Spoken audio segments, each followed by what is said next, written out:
Okay, I haven't been writing much during this pneumonia, but I'm gonna go back to four poems, two in sports to me that make any sense to the non-colonials, and something at the end. These are all from my book, A Life in 26 Poems.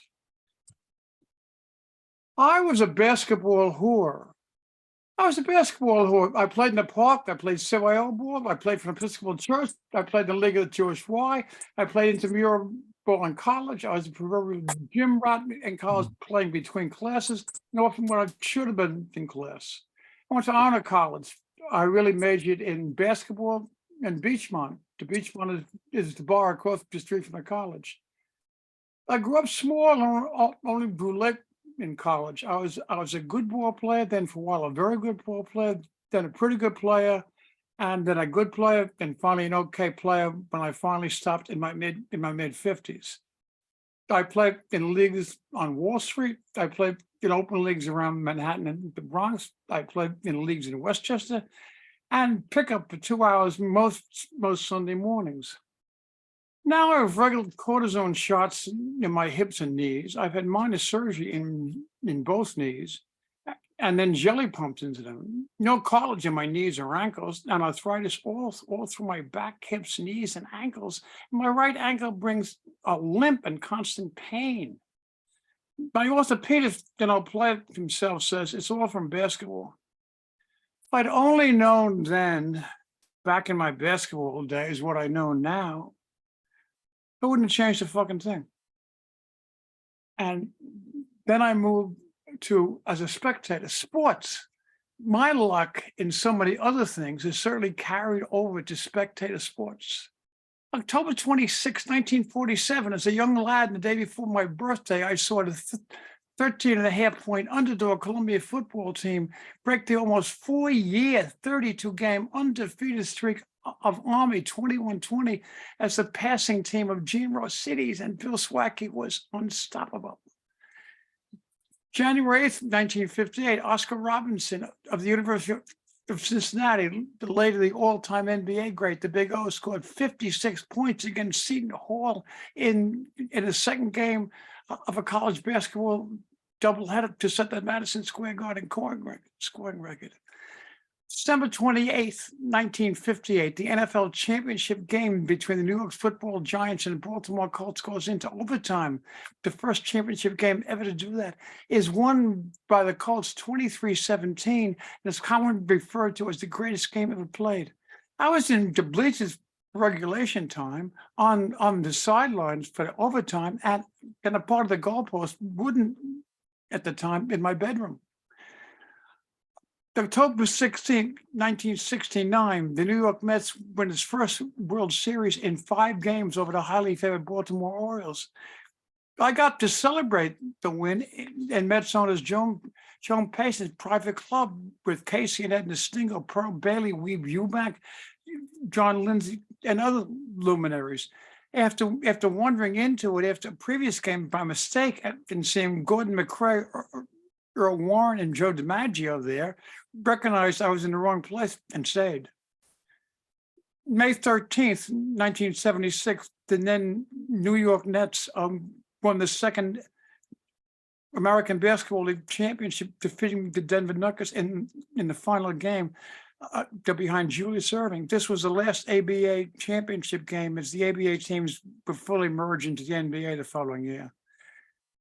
July 4th, 1983, the New York Yankees, Dave Righetti, pitched a no-hitter against the Boston Red Sox on George Steinbrenner's birthday. Barbara McMullen and I were at the game with my late brother, a Red Sox fan, and his wife.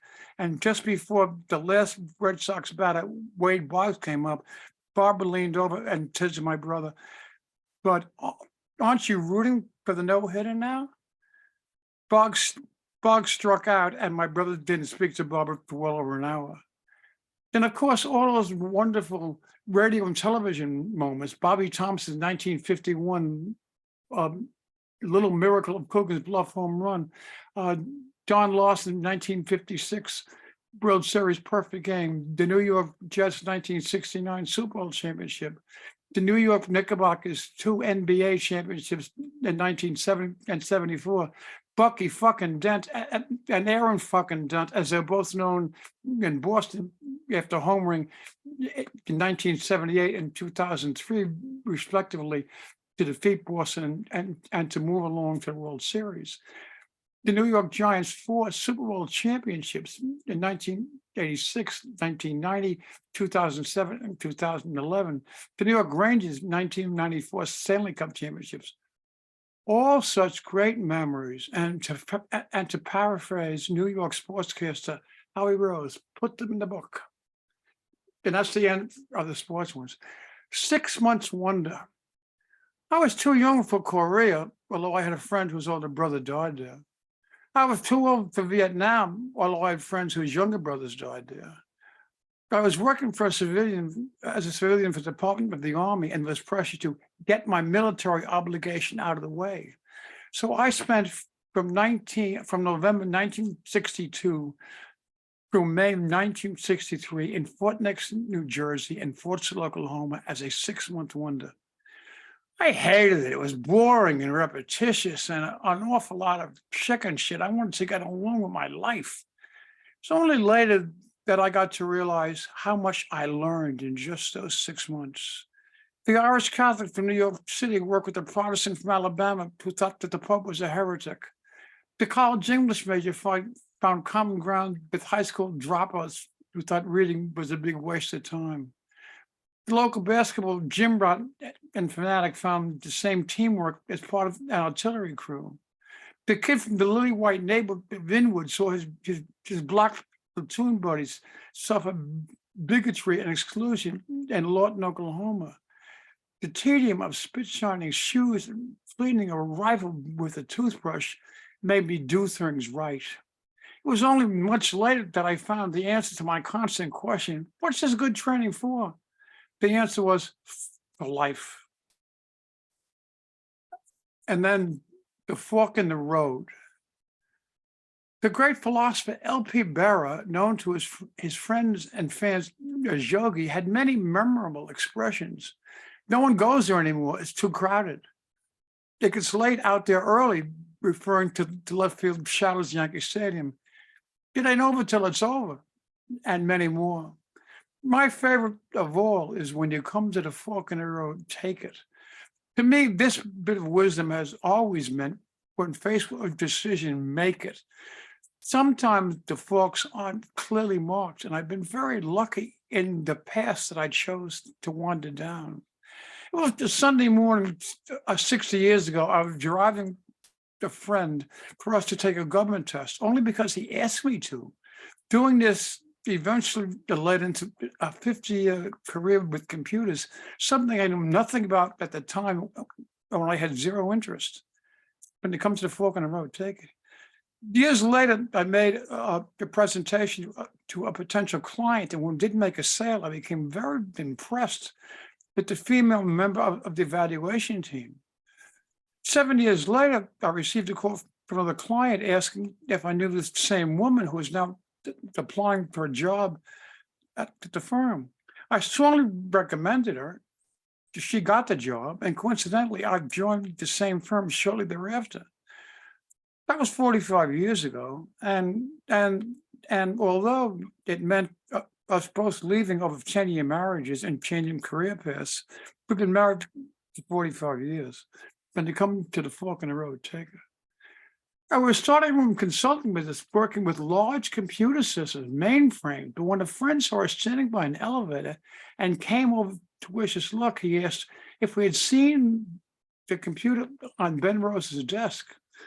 We hadn't, didn't know who Ben Rose was. We went off to see him in the research department. He was an electronics analyst. And the computer was an Apple II. It didn't do much, but I bought one to see how these new devices could work into our new business. 2 months later, the first spreadsheet ever, VisiCalc, was introduced, and we get an early copy. There was tremendous demand for training. We were the only game in town. Our business changed totally from a mainframe consulting business to concentrate on this new world of personal computing. When it comes to the fork in the road, take them. The connection with Ben Rosen, now a good friend, paid off when he invited us to a conference in Lake Geneva, Wisconsin, and we met the developers of VisiCal, Dan Bricklin and Bob Frankson. When returning from an upstate New York consulting firm, consulting job, we stopped for dinner at a restaurant, Plum Bushes. There was only one other party in the dining room, an older couple. When I heard one mention Apple, I jumped in and we talked about computing. As the conversation ended, he told me that I should join the Apple user group in New York City and told me about all that it did. So I did, and wound up becoming its president for 9 years. When they come to the fork in the road, take it. And because of our connections there, Bob was the secretary, dean of NYU asked to teach a course.